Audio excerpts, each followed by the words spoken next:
Shalom. Apa kabar semuanya? Dahsyat luar biasa. Dahsyat luar biasa. Kita ulang ya. Shalom. Apa kabar semuanya? Dahsyat luar biasa. Baiklah, yang pertama kita akan buka Mazmur 139 ayat 13 sampai 16.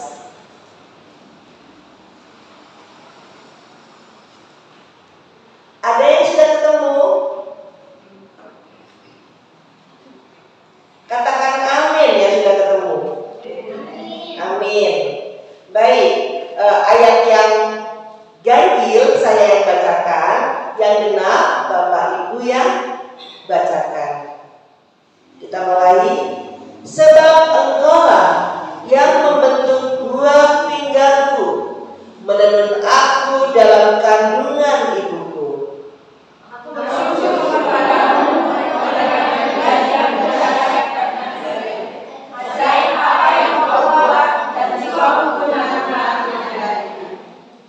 Tulang-tulangku tidak terlindung bagimu ketika aku dijadikan di tempat yang tersembunyi dan aku direkam di bagian-bagian bumi yang paling bawah.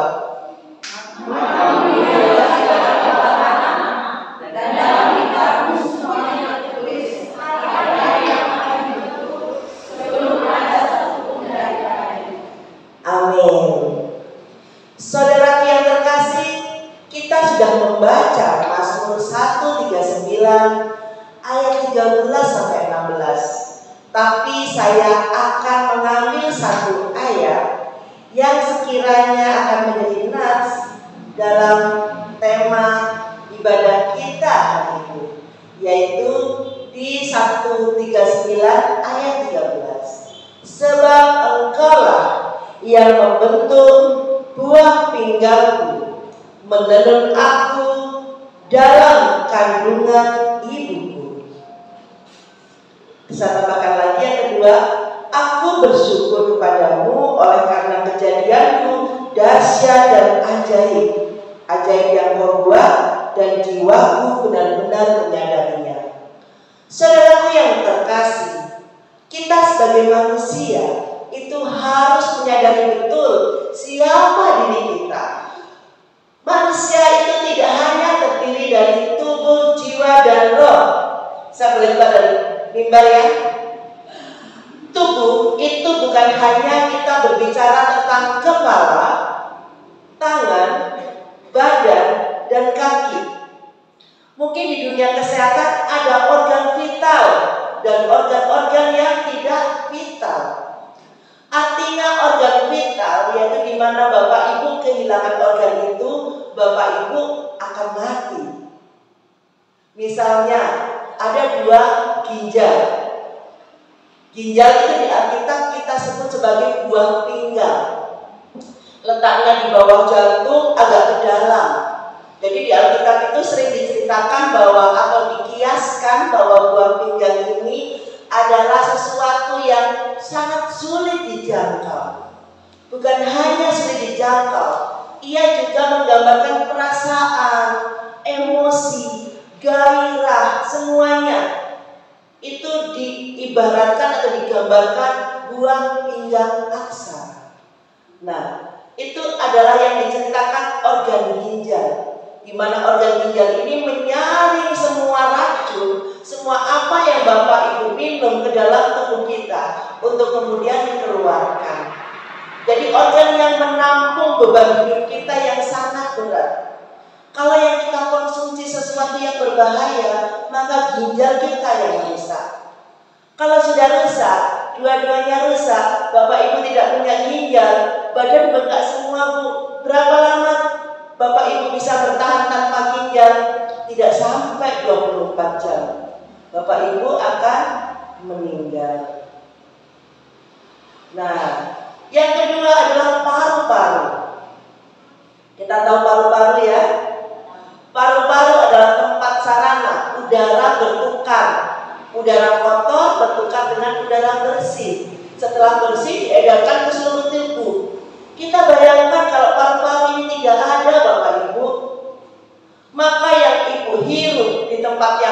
kotor udaranya akan tercampur dan masuk semuanya ke dalam tubuh kita, dan tubuh kita akan rusak. Satu persatu organ akan rusak, dari bagian yang terkecil sampai bagian organ yang besar. Kalau kecil kita namakan sebagai sel, sampai organ yang besar rusak semuanya. Akhirnya apa yang terjadi?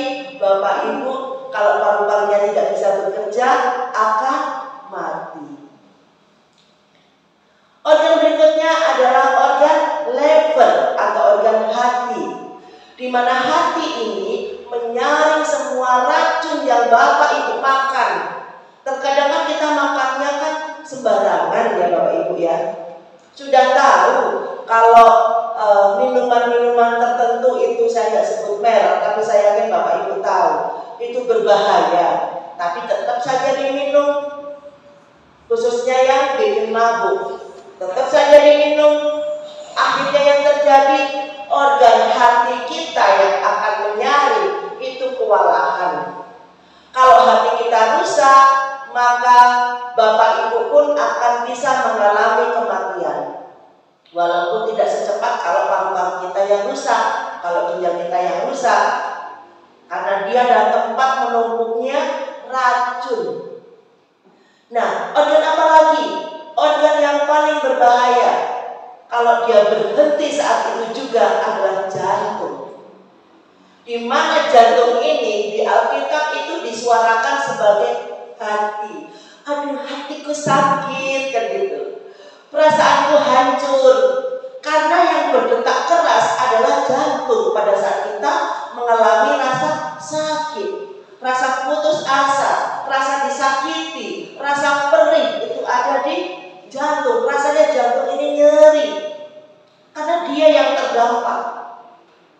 Makanya di Alkitab dikatakan bahwa hatiku ini adalah yang dimaksud organ jantung, bukan organ liver. Nah, berikutnya adalah yang berbahaya. Kalau jantung ini berhenti, maka kita langsung mati.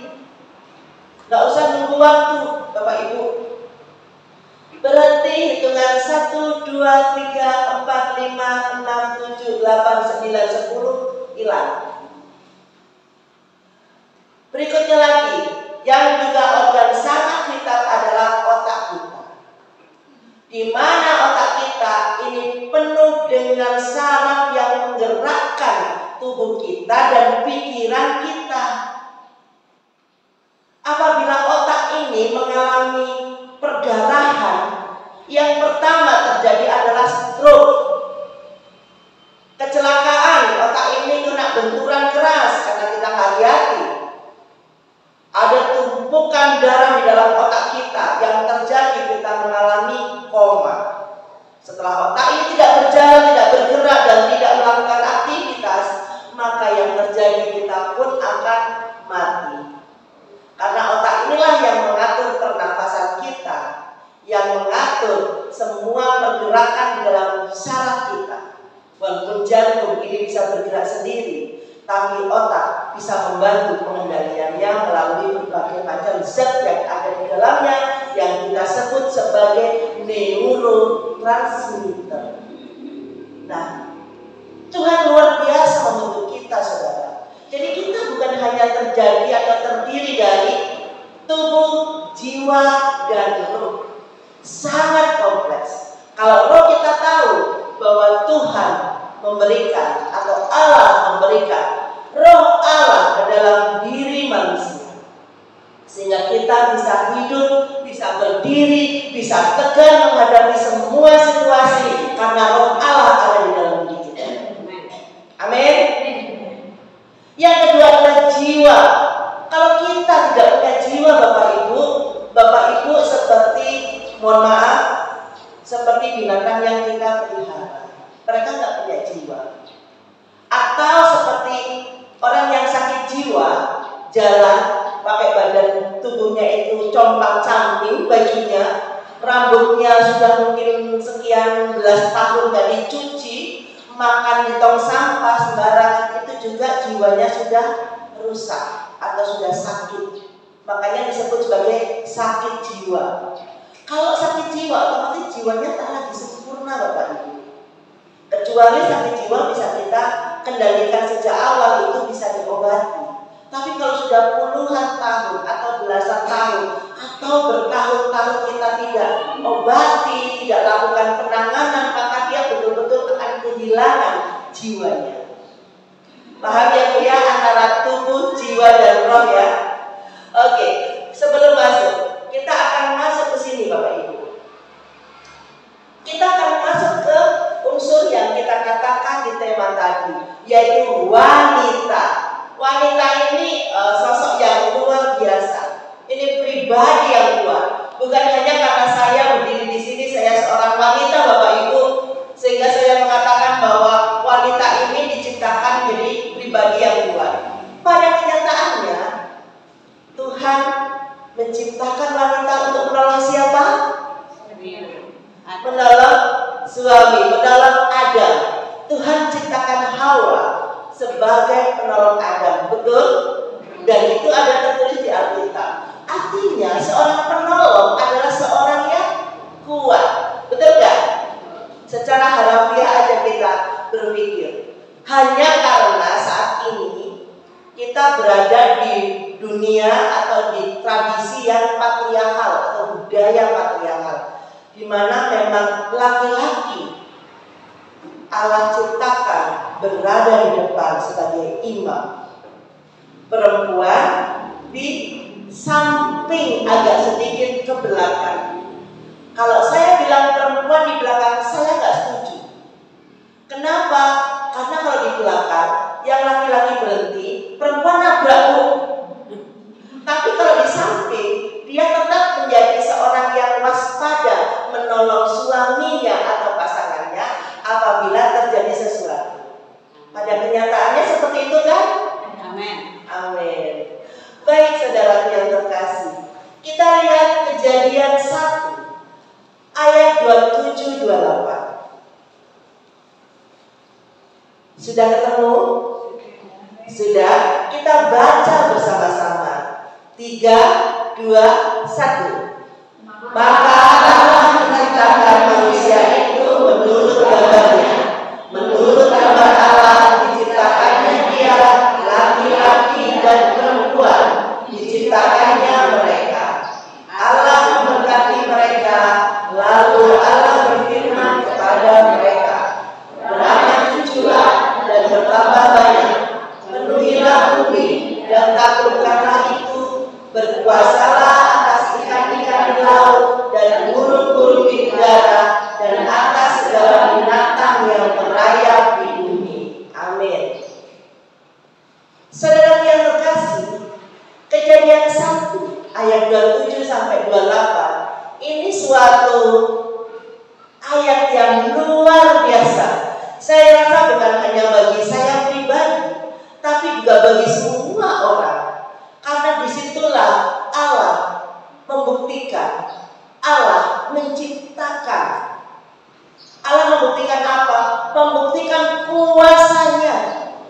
Allah menciptakan apa? Menciptakan sesuatu yang sangat dikasihinya, yaitu suatu makhluk yang Allah buat, diciptakan sesuai dengan gambarnya. Kalau kita melihat pada gambar kita secara utuh ya, secara utuh nih, kita hanya seperti ini saja gitu. Ya kan? Nggak ada yang istimewa. Bahkan kadang-kadang kita melihat, kita bercermin, gini-gini aja sih kita ini. Padahal Allah katanya ya, di Alkitab diceritakan bahwa Allah menciptakan manusia sesuai dengan gambarnya. Apa yang istimewa? Hidupku seperti ini saja, kulit seperti ini, berkeringat, kemudian badan juga seperti ini, gitu ya.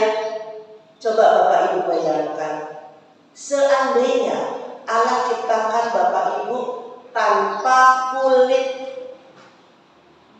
Coba bayangkan, kita lahir tanpa kulit, tidak ada kulit di dalam tubuh kita. Apa yang terjadi? Kalau kita bercermin, apa yang terjadi? Tampilan yang mengerikan, betul nggak? Itu yang pertama, kulit.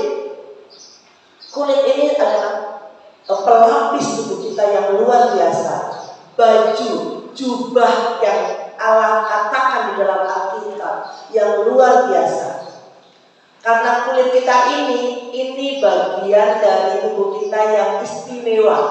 Istimewanya apa? Kulit bisa tahan panas. Ada terik matahari, kulit mengeluarkan keringat supaya tubuh kita tetap dalam keadaan stabil.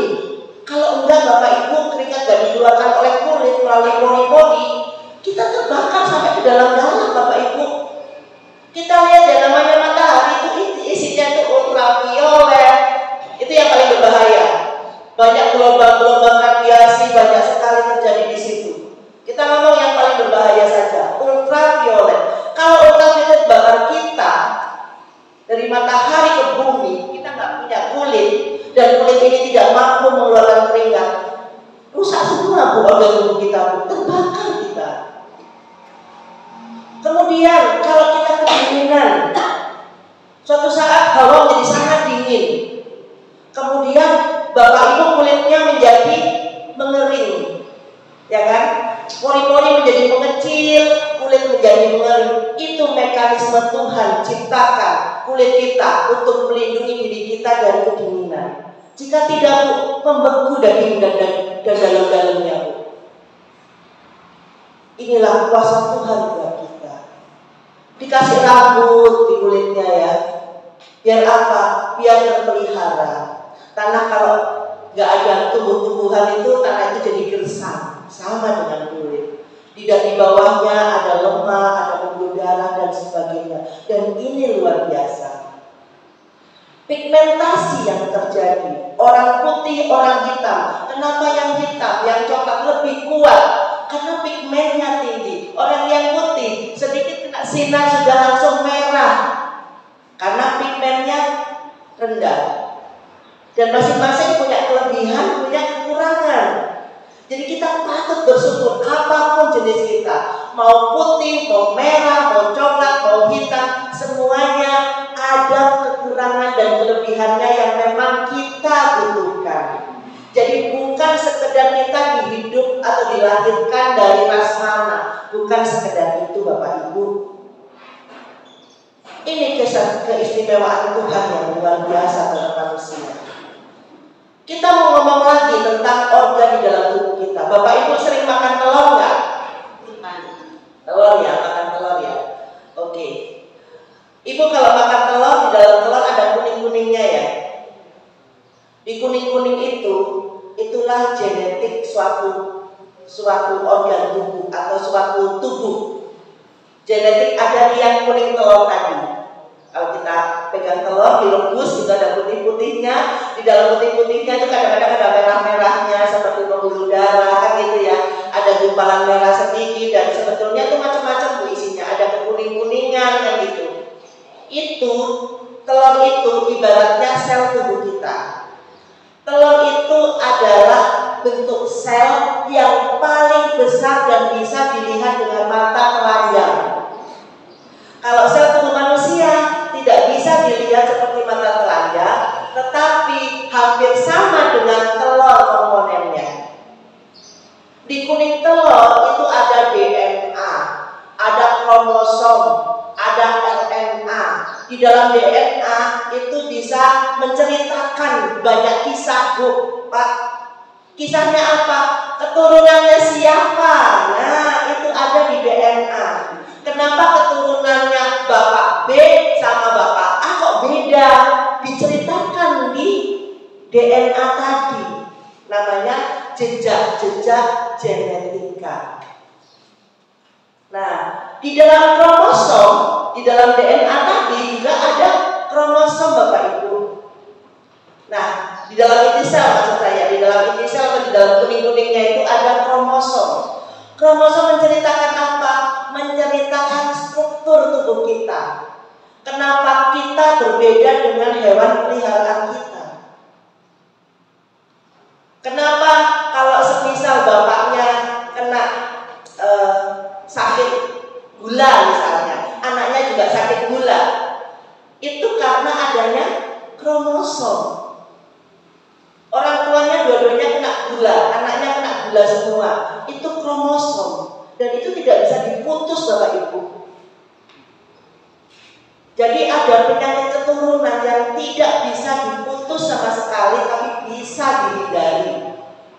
Nah, itu ada di dalam kuning telur. Di kuning telur itulah juga ada EQ kita yang diturunkan dari ibu. Kepandaian kita diturunkan dari ibu, ada di situ. Bentuk tubuh kita yang tinggi, pendek, yang diturunkan dari ayah ada di situ. Luar biasa ya, sangat luar biasa. Terus siapa yang memelihara kuning telur tadi? Yang memelihara adalah cairan putih yang waktu ibu godok jadi putih telur. Itu di situ ada tempat masak, tempat untuk bikin cairan, ada untuk pembuangan, itu ada semua, itu seperti pabrik besar. Dan di tubuh kita Bu, itu telur itu nggak tampak Bu dengan mata telanjang. Bahkan kalau ibu pegang satu pena di satu titik, dalam satu titik itu ada 40 sel yang berbaris. Berarti kan kecil sekali, sangat kecil. Itu keistimewaan Tuhan atas hidup kita. Tuhan menciptakan kita begitu rumit sampai kita tuh nggak bisa mikir, sampai kita nggak bisa berpikir sampai di sana. Luar biasa ya, yes, luar biasa, sangat luar biasa. Itu satu sel Bu. Di dalam tubuh kita ada triliunan sel. Tuhan gerakkan semuanya begitu luar biasa dan bisa menjadi tubuh kita sekarang berdiri di sini, menyanyi di sini, kemudian beraktivitas apapun, ibu bapak bisa bernafas dengan leluasa tanpa harus membayar oksigen. Itu pemeliharaan Tuhan yang luar biasa Bapak Ibu.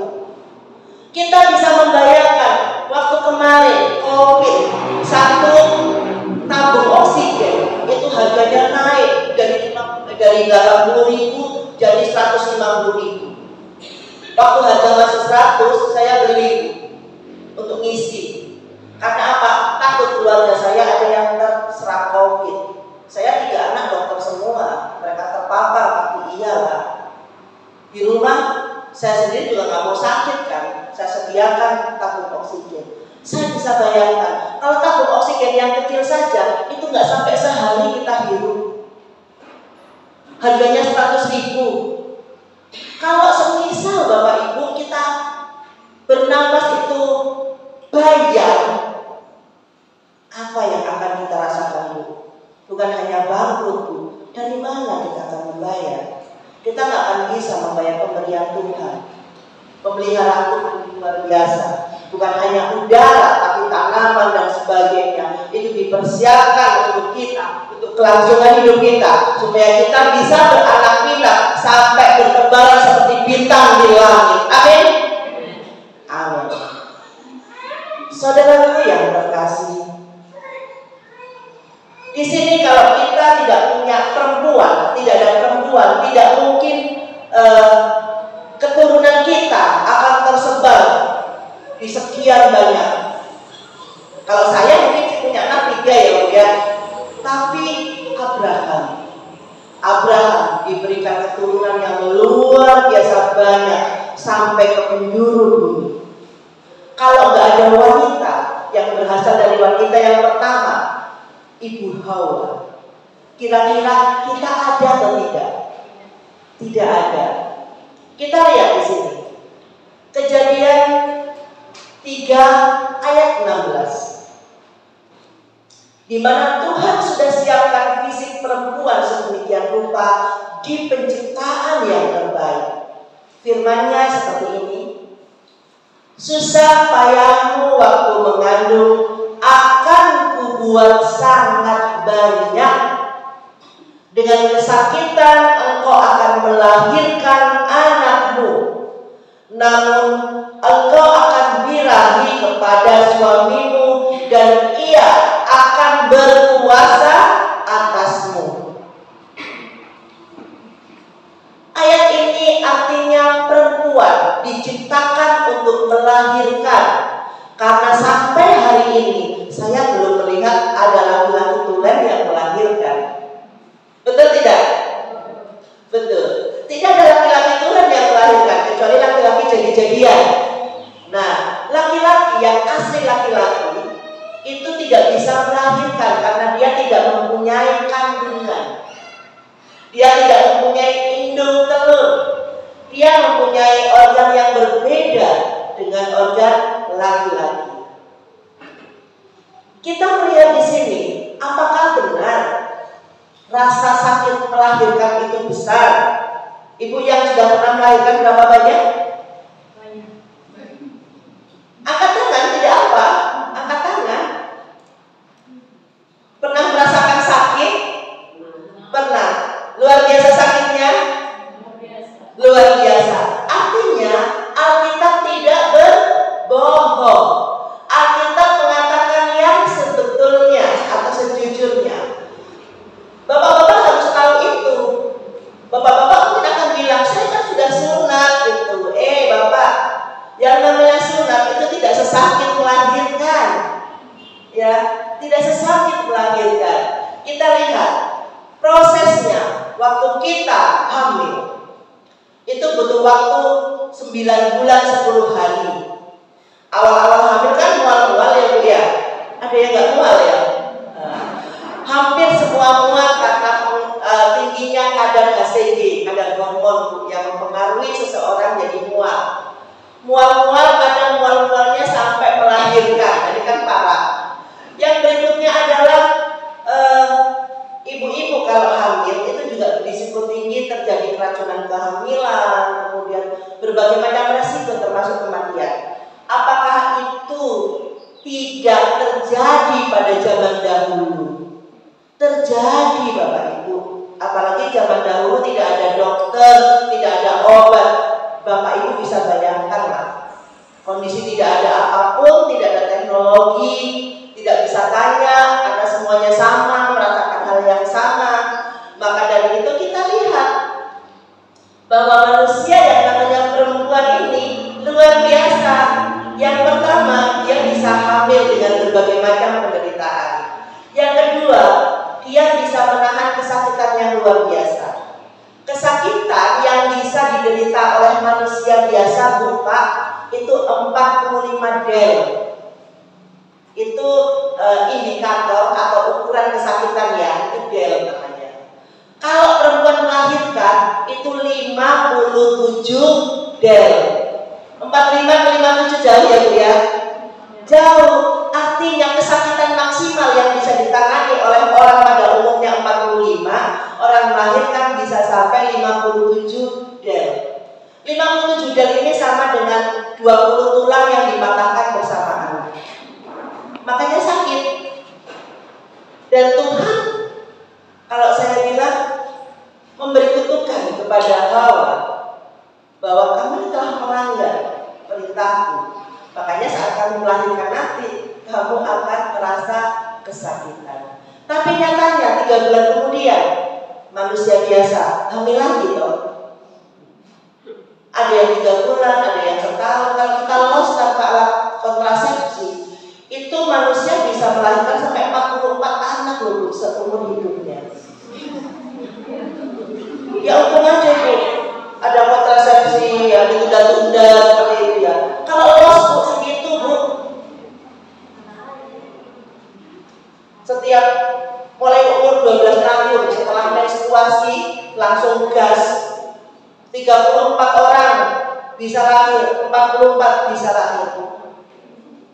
Luar biasa Bu.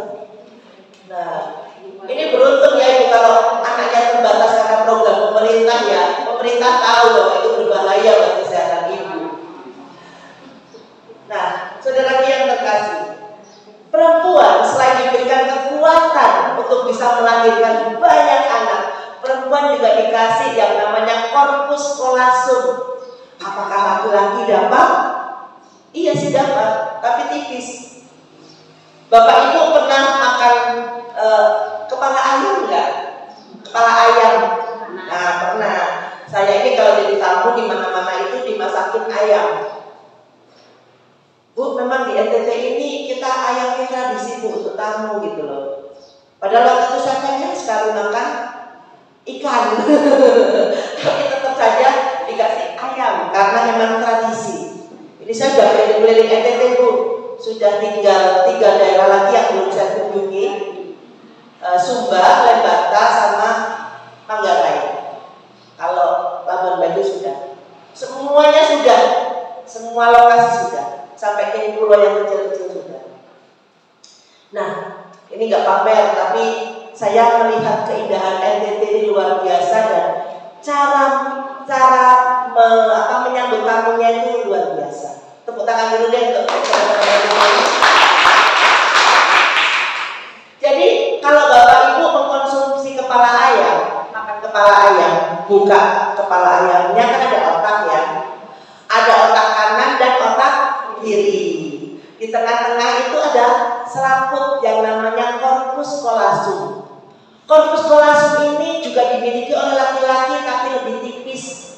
Kalau dimiliki oleh perempuan lebih tebal 30%. Jadi ketebalannya itu lebih tebal 30%. Yang terjadi apa Bapak Ibu dengan ketebalannya corpus callosum? Kalau bapak-bapak mengerjakan satu hal, biasanya nggak mau diganggu. Mengerjakan serius, itu dipanggil-panggil dia nggak dengar. Itu karena pendengarannya berkurang Bu. Selagi dia konsentrasi, pendengarannya berkurang. Jadi memang dia nggak dengar gitu loh. Ibu panggil-panggil sebelum ibu pukul punggungnya, weh, gitu. Dia nggak dengar, dia baru tengok. Oh iya mah, gitu. Nah, itu laki-laki.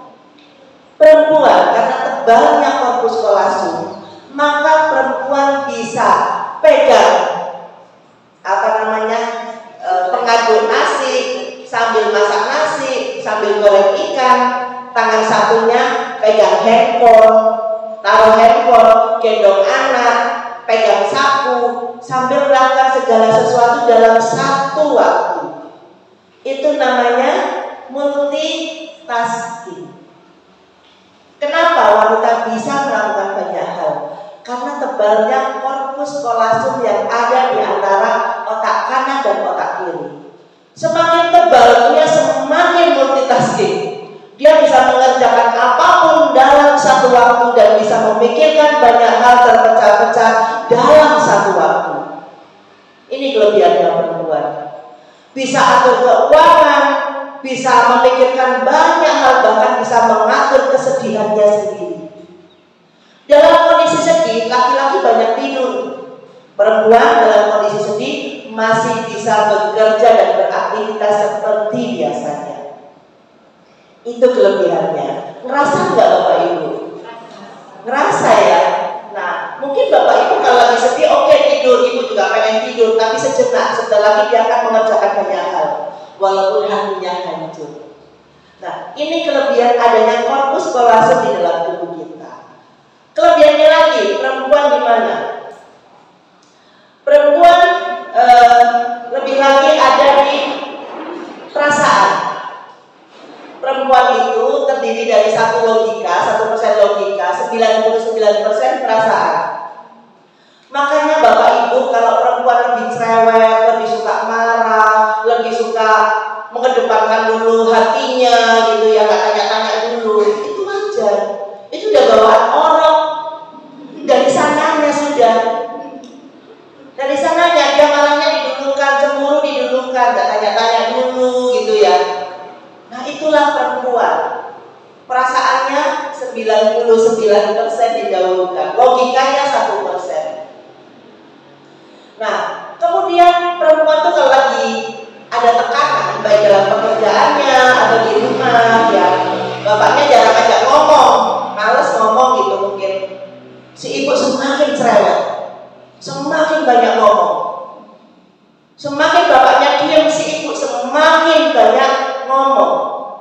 Semakin tertekan, semakin banyak ngomong. Karena wanita itu bisa berbicara hingga 20.000 kata sehari.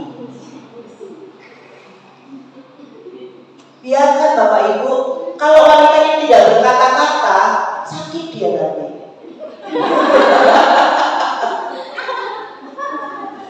Sakit, ya stres dia nanti. Makanya perempuan banyak sekali jadi penulis.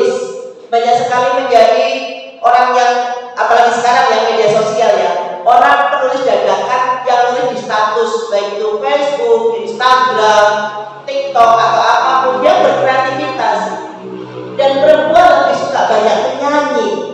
Menyanyi adalah bagian dari mengeluarkan kata-kata.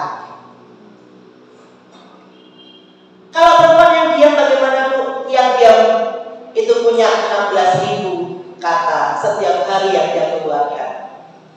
Jadi kata bukan dikeluarkan hanya melewati mulut ya Bu ya Pak, tapi juga melewati ketikan melalui jempol atau jari tangan.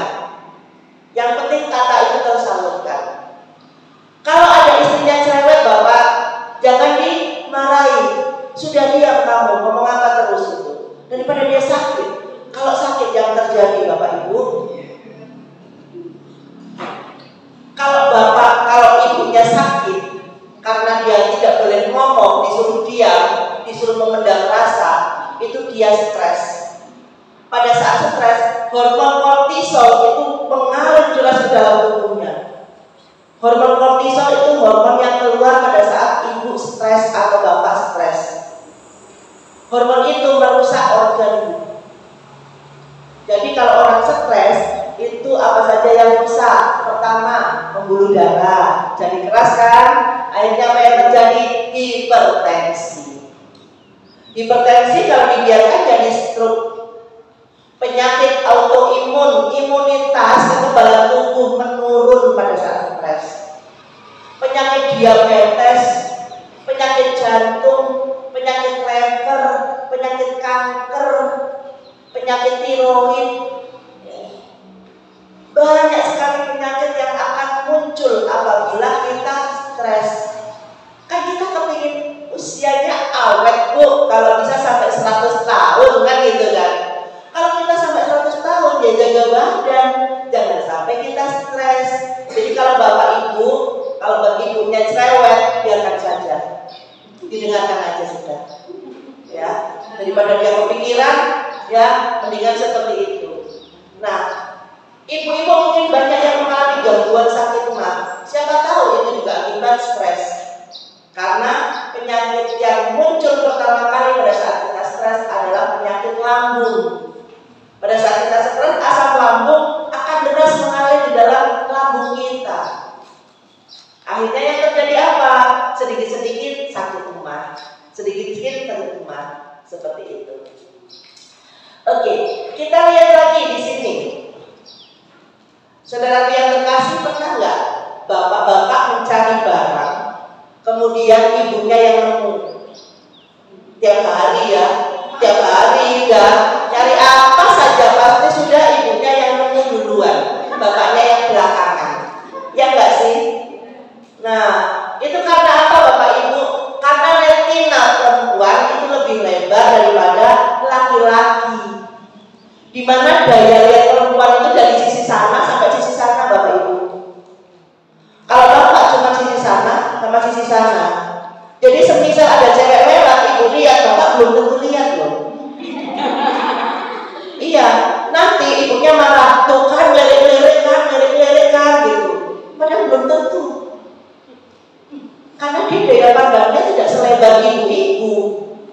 Maka ibu-ibu bisa menemukan barang-barang kecil, bapak-bapak lewat itu. Gak bisa dia menemukan barang-barang kecil. Itu kelebihannya perempuan. Makanya perempuan itu sebagai penolong laki-laki. Nah, satu lagi Bapak Ibu. Kalau perempuan lagi marah, kenapa kok bisa meluluhkan hati laki-laki? Karena laki-laki ada rasa untuk tidak mendengarkan suatu kemarahan daripada perempuan. Dia konsentrasi satu hal, sudah pendengaran menurun. Konsentrasi menjadi menurun.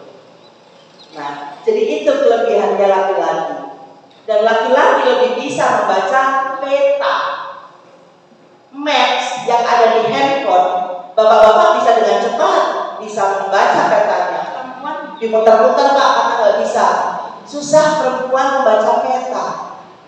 Jadi jangan serahkan Google Maps kalau lagi jalan sama ibu ke ibu, bakal nyasar.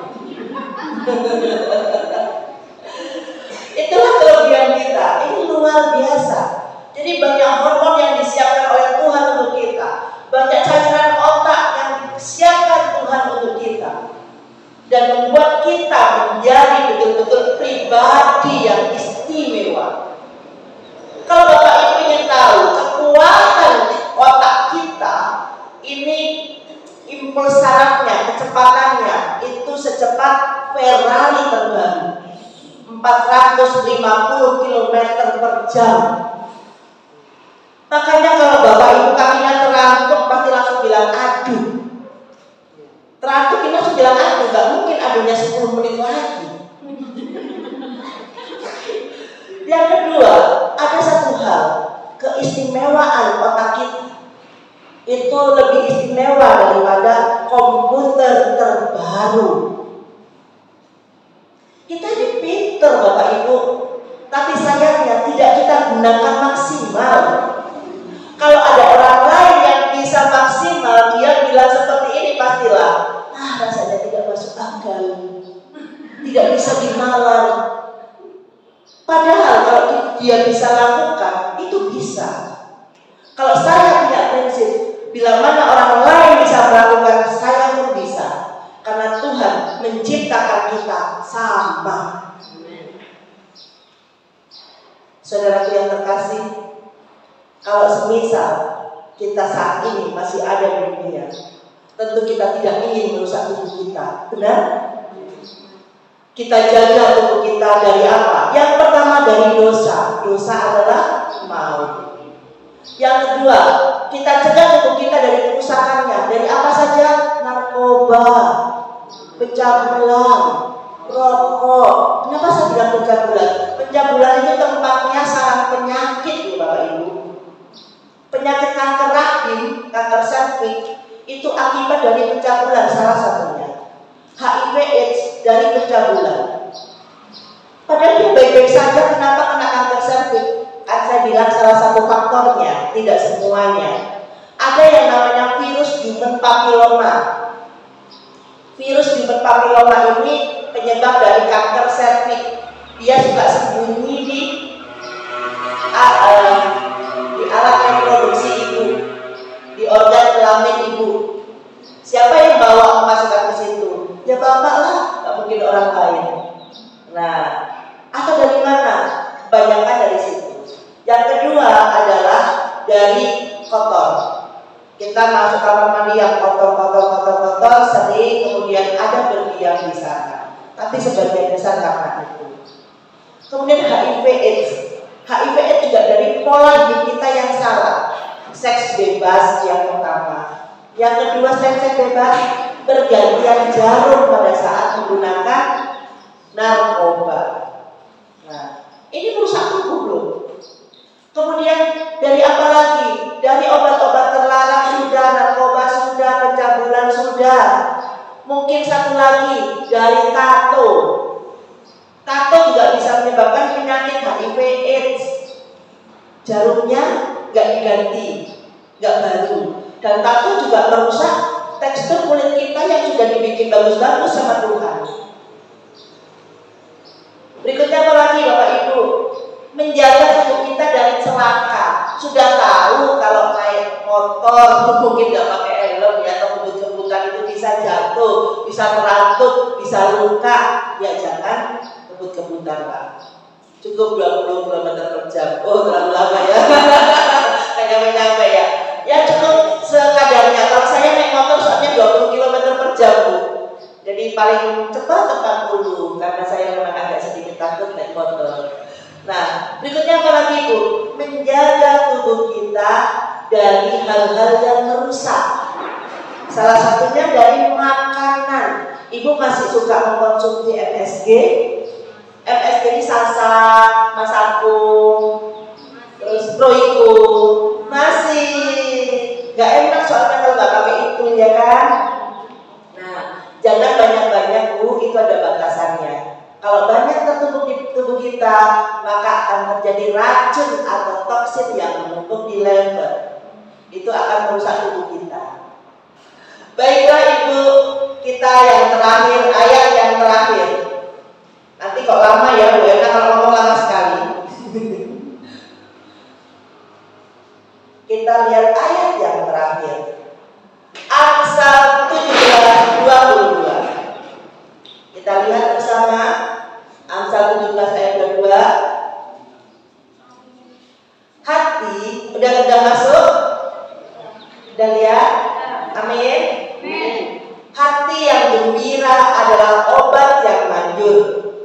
Tapi semangat yang patah mengeringkan tulang.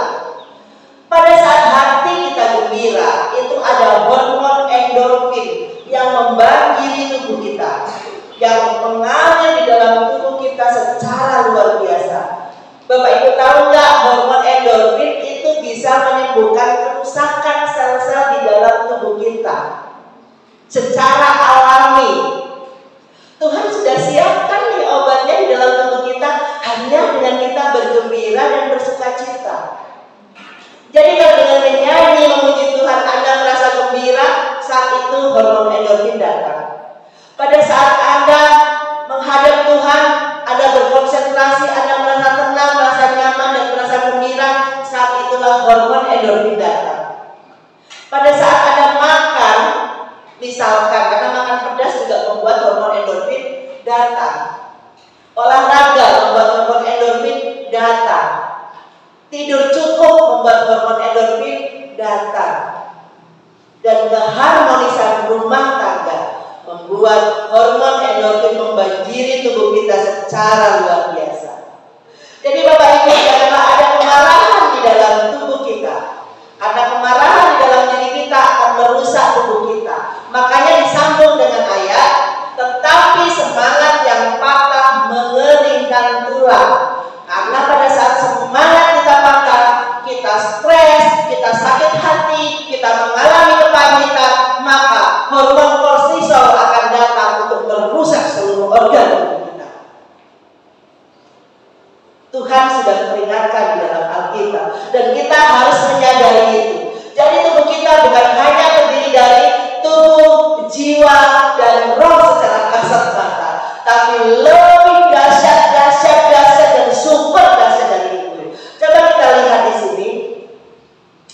Perempuan memiliki inner beauty yang sangat tinggi. Pesan saya mengambil dari Amsal 31 ayat 10 sampai 31, tapi saya hanya mengambil dari Amsal 31 ayat 10 dan 30. Saya bacakan saja.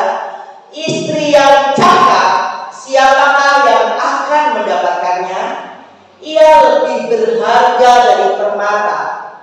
Kemolekan adalah bohong dan kecantikan adalah sia-sia.